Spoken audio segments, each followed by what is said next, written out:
Уехал в отпуск, попал в реанимацию. Семья из Стерлитамака просит помощи в возвращении отца домой. Дмитрий Епрынцев вместе с супругой улетели отдыхать в Турцию. Но вскоре мужчине стало плохо. Врачи диагностировали COVID-19, который буквально пожирает его. Страховая сказала, что больше не может платить за лечение, а денег у семьи нет.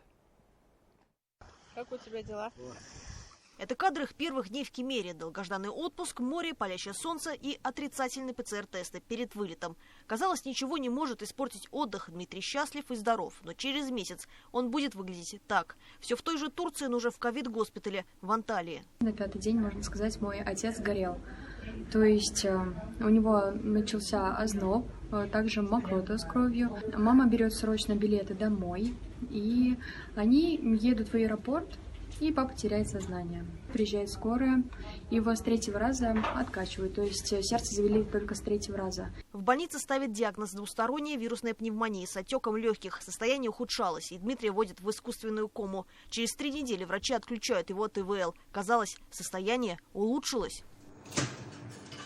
В Турцию прилетает семья, они общаются, Дмитрия переводят в общую палату. Но выписать пациента врачи пока не могут, лечение еще требуется. Супруга с дочкой возвращаются в Стерлитамак, а Дмитрия вскоре вновь интубируют. За несколько часов состояние резко ухудшилось. Врачи проводят декортикацию легкого и операцию на бронхиальные свищи. Потом ему выявляют то, что у него синдром Гиена-Барре.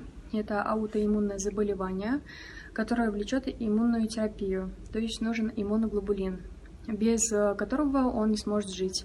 То есть без иммунотерапии у него будет паралич, и он умрет. Все это время лечение покрывала медицинская страховка, но лимит исчерпан. Больница может просто прекратить бороться за жизнь Дмитрия. И поэтому мы просим огромной помощи. Нужна транспортировка, это с анестезиологом, и также 3 препарата.